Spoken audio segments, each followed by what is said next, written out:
Plus two exam എഴുതാൻ പോകുന്ന ഒരു വിദ്യാർത്ഥിയാണ് നിങ്ങളെങ്കിൽ നിങ്ങൾ ഈ വീഡിയോ അവസാനം വരെ കാണണം. കാരണം പ്ലസ് ടു ഹിസ്റ്ററി പാസ്സാവാൻ ആഗ്രഹിക്കുന്ന ഒരാളാണ് നിങ്ങളെങ്കിൽ നിങ്ങൾ എന്തൊക്കെ കാര്യങ്ങൾ ശ്രദ്ധിക്കുന്ന കാര്യം കൂടി പറഞ്ഞൊരു വീഡിയോ ആണ്. Welcome to Edupod plus two, it's me Nafi. അപ്പം പ്ലസ് ടു ഹിസ്റ്ററി എക്സാം എഴുതാൻ പോകുന്ന ആളാണ് നിങ്ങളെങ്കിലും നിങ്ങളുടെ ഫ്രണ്ട്സിൽ ആരൊക്കെ പ്ലസ് ടു ഹിസ്റ്ററിയുടെ എക്സാം എഴുതുന്നുണ്ടെങ്കിലും അവർക്കൊക്കെ എന്ത് ചെയ്യുക, ഈ വീഡിയോ ഒന്ന് ഷെയർ ചെയ്ത് കൊടുക്കുക.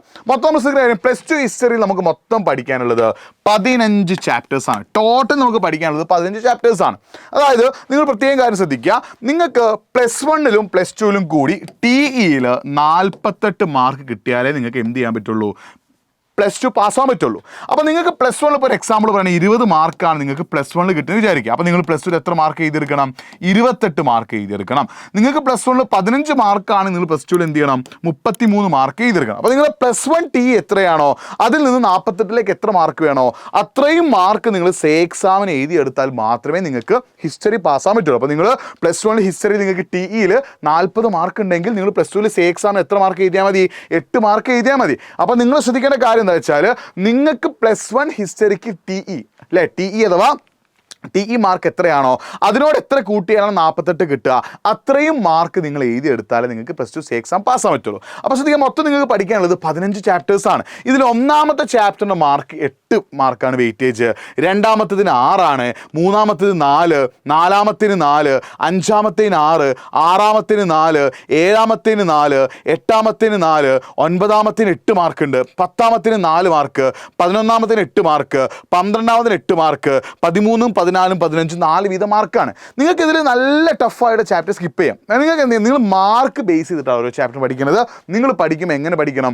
മാർക്ക് ബേസ് ചെയ്തിട്ട് ഓരോ ചാപ്റ്ററിൽ നിന്നും എത്ര മാർക്കിനാണ് ചോദിക്കുക അതിനനുസരിച്ച് നിങ്ങൾ പഠിക്കാം. എസ്പെഷ്യലി ഈ ഫസ്റ്റത്തെ 3 ചാപ്റ്റേഴ്സൊക്കെ വളരെ സിമ്പിളായിട്ട് പഠിക്കാൻ പറ്റിയ ചാപ്റ്റേഴ്സാണ് ഫസ്റ്റത്തെ 3 ചാപ്റ്റർ. അപ്പോൾ നിങ്ങൾക്ക് ഈസിയായി പഠിക്കാൻ പറ്റുന്ന ചാപ്റ്റേഴ്സ് നന്നായിട്ട് കോൺസെൻട്രേറ്റ് ചെയ്തിട്ട് അതിലെ പരമാവധി PYQs റെഫർ ചെയ്ത് നിങ്ങൾ പഠിക്കണം അല്ലേ. പരമാവധി PYQs റെഫർ ചെയ്തിട്ട് ആ PYQൽ പറയുന്ന കാര്യങ്ങൾ മനസ്സിലാക്കിയിട്ട് വേണം നിങ്ങൾ എന്ത് ചെയ്യാൻ, മാക്സിമം ഉഷാറായിട്ട് പഠിക്കാം. അപ്പോൾ നിങ്ങൾ ശ്രദ്ധിക്കേണ്ട പ്രധാനപ്പെട്ട കാര്യം എന്താ, നിങ്ങൾ എഫേർട്ട് ഇട്ട് പഠിച്ചാൽ മാത്രമേ, നിങ്ങൾ ഒരു എഫേർട്ട് ഇട്ടാൽ മാത്രമേ നിങ്ങൾക്ക് എന്ത് ചെയ്യാൻ പറ്റുള്ളൂ, മികച്ച മാർക്ക് നേടാൻ സാധിക്കുമെന്ന് മനസ്സിലാക്കുക.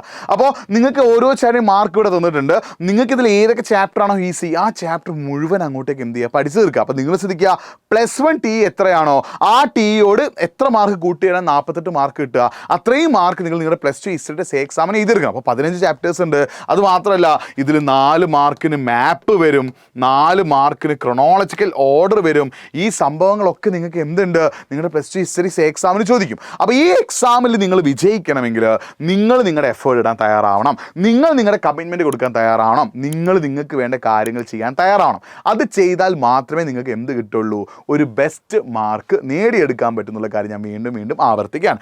അപ്പോൾ നിങ്ങൾക്കൊരു ബെസ്റ്റ് മാർക്ക് നേടണമെങ്കിൽ, നിങ്ങൾക്ക് എക്സാമിൽ ഈ ഒരു വർഷം നിങ്ങൾ പാസ്സാവണമെങ്കിൽ നിങ്ങളുടെ ഉള്ളിൽ നിന്നൊരു കമ്മിറ്റ്മെൻറ്റ് എടുക്കണം. അപ്പോൾ ഈ ഓരോ ചാപ്റ്ററിലെയും ഇമ്പോർട്ടൻ്റ് ആയിട്ടുള്ള ടോപ്പിക്ക്, PYQs, ഇതിലെ ക്വസ്റ്റ്യൻസ്, അതിൻ്റെ ആൻസേഴ്സ്, ഓരോ ചോദ്യത്തിന് എത്ര പോയിന്റ് ആൻസർ ചെയ്യണം, ഓരോ ചോദ്യത്തിന് എത്ര മാർക്ക് എഴുതേണ്ടത്, അങ്ങനത്തെ എല്ലാ കാര്യങ്ങളും പറയുന്നത് നമ്മുടെ ബാച്ചിലെ പുതിയ ബാച്ച് നമ്മൾ ഇന്ന് മുതൽ സ്റ്റാർട്ട് ചെയ്യുന്നുണ്ട്. ഒരു ബാച്ചിൽ നമ്മൾ സ്റ്റാർട്ട് ചെയ്യുന്നുണ്ട്. നമ്മുടെ ബാച്ചിൽ ജോയിൻ ചെയ്യാനുള്ള ഒരു ഡയറക്റ്റ് പേയ്മെൻറ്റ് അടിക്കാൻ ലിങ്ക് നമ്മൾ കമൻറ്റ് ബോക്സിൽ ചെയ്തിട്ടുണ്ട്.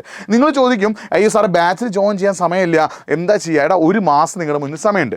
ഈ ഒരു മാസത്തിൽ നിങ്ങൾ ഒരു സബ്ജക്റ്റിന് 999 രൂപ മുടക്കുകയാണെങ്കിൽ നിങ്ങൾക്ക് ഒരു വർഷം സേവ് ചെയ്യാനും പറ്റും. ഇപ്പോൾ തന്നെ ഈ ഒരു അക്കാഡമിക് ഇയറിൽ തന്നെ നിങ്ങൾക്ക് ഇഷ്ടമുള്ള കോഴ്സിന് പഠിക്കാനും സാധിക്കും.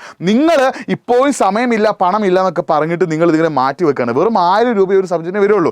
ഈ 1000 രൂപ നിങ്ങൾ ഇപ്പം ഇൻവെസ്റ്റ് ചെയ്തിട്ടില്ലെങ്കിൽ ചിലപ്പോൾ അതിനേക്കാൾ വലിയ നഷ്ടങ്ങൾ നിങ്ങൾക്ക് ഭാവിയിൽ ഫേസ് ചെയ്തേക്കാം. സോ നമ്മുടെ ബാച്ചിൽ ജോയിൻ ചെയ്യാൻ എന്താ, കമൻറ്റ് ബോക്സ് നമ്മൾ ഒരു പേയ്മെൻറ്റ് ലിങ്ക് ക്ലിക്ക് വെച്ചിട്ടുണ്ട്. അത് ക്ലിക്ക് ചെയ്ത് ഇങ്ങനത്തെ സൈറ്റിലേക്കാണ് പോവുക. അവിടെ നിങ്ങൾ എന്ത് ചെയ്യുക, ഈ ജോയിൻ നൗന്ന് ക്ലിക്ക് ചെയ്യുക. ആ ജോയിൻ നൗ ക്ലിക്ക് ചെയ്ത് നിങ്ങളുടെ പേരും നിങ്ങളുടെ ഫോൺ നമ്പർ നിങ്ങളുടെ സ്ട്രീമും സെലക്ട് ചെയ്യാൻ പറയും. സ്ട്രീം സെലക്ട് ചെയ്ത് കഴിഞ്ഞാൽ നിങ്ങൾ ഏതൊക്കെ സബ്ജക്റ്റ് ആണോ നിങ്ങൾ എന്ത് ചെയ്യുന്നത്, പിന്നെ സേവ് ചെയ്താൻ ആഗ്രഹിക്കുന്നത് ക്ലിക്ക് ചെയ്യുക, പർച്ചേസ് കൊടുക്കുക. പിന്നെ ഗൂഗിൾ പേ എങ്ങനെയാണെന്ന് വെച്ചാൽ അതുവഴി പേയ്മെൻറ്റ് നടത്തിയിട്ട് നമ്മുടെ ബാച്ചിൽ എന്ത് ചെയ്യുക, ജോയിൻ ചെയ്യട്ടോ.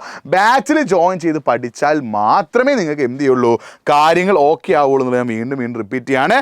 നിങ്ങൾ നമ്മുടെ ബാച്ചിൽ ജോയിൻ ചെയ്ത് പഠിക്കുക എന്നുള്ളത് എന്താടാ, വളരെ ഇമ്പോർട്ടൻ്റ് ആട്ടോ. അപ്പോൾ ശ്രദ്ധിക്കണേ, ബാച്ചിൽ ജോയിൻ ചെയ്യുക എന്നുള്ളത് എന്താണ്, ഇറ്റ്സ് വെരി ഇമ്പോർട്ടൻ്റ്. അപ്പോൾ ബാച്ച് നിങ്ങൾക്കായിട്ട് ഡിസൈൻ ചെയ്തതാണ്, നിങ്ങളെ കാര്യങ്ങൾ പഠിപ്പിക്കാനുള്ളതാണ് എജ്യൂപോഡിൻ്റെ ഈ ഒരു ബാച്ച്. അപ്പോൾ ഈ ഒരു ബാച്ചിൽ ഇതാ കറക്റ്റായിട്ട് എന്ത് ചെയ്തിട്ടുണ്ട്, ഓരോ സബ്ജക്റ്റ് നിങ്ങൾ ഹിസ്റ്ററി ആണെങ്കിലും പൊളിറ്റിക്സ് ആണെങ്കിലും എക്കണോമിക്സ് ആണെങ്കിലും സോഷ്യോളജി ആണെങ്കിലും ജോഗ്രഫി ആണെങ്കിലും ഓരോ സബ്ജക്റ്റും അതിനനുസരിച്ച് എവിടെയുണ്ട് നമ്മുടെ ബാച്ചിൽ നിങ്ങൾക്ക് കാണാൻ പറ്റും. അപ്പോൾ ഈ രീതിയിൽ കൃത്യമായ പ്ലാനിങ്ങോട് കൂടി പഠിക്കാൻ നിങ്ങൾ എന്ത് ചെയ്യുക, തയ്യാറാവുക. അപ്പോൾ നമ്മുടെ ബാച്ചിൽ ജോയിൻ ചെയ്ത് പഠിച്ചാൽ എല്ലാം സെറ്റാകും. അപ്പോൾ അടിപൊളിയായിട്ട് പഠിക്കുക, ഉഷാറായിട്ട് പഠിക്കുക, സൂപ്പറായിട്ട് പഠിക്കുക. അപ്പോൾ എല്ലാം നിങ്ങൾക്ക് സെറ്റാവട്ടെ. All the best. അപ്പോൾ മക്കളെ, +2 സേ എക്സാം നിങ്ങൾ ഒരു വർഷം ലാഭിക്കാനുള്ള എക്സാമാണ്. പണത്തിൻ്റെയോ സമയമില്ലാന്ന് വിചാരിച്ച് നിൽക്കരുത്. ഒരു മാസം നിങ്ങളുടെ മുന്നിൽ സമയമുണ്ട്. കൃത്യമായ പ്ലാനിങ്ങോട് കൂടി പഠിക്കാൻ നിങ്ങൾക്ക് ബെസ്റ്റ് മാർക്ക് നേടാൻ പറ്റും. അപ്പോൾ ഇപ്പം തന്നെ കമൻറ്റ് ബോക്സിലുള്ള ആ ഒരു രജിസ്ട്രേഷൻ ലിങ്കിൽ പേയ്മെൻറ്റ് ലിങ്ക് ക്ലിക്ക് ചെയ്തിട്ട് പേയ്മെൻറ്റ് അടിച്ച് നമ്മുടെ ബാച്ച് ജോയിൻ ചെയ്തോ, സെറ്റാക്കിക്കോ.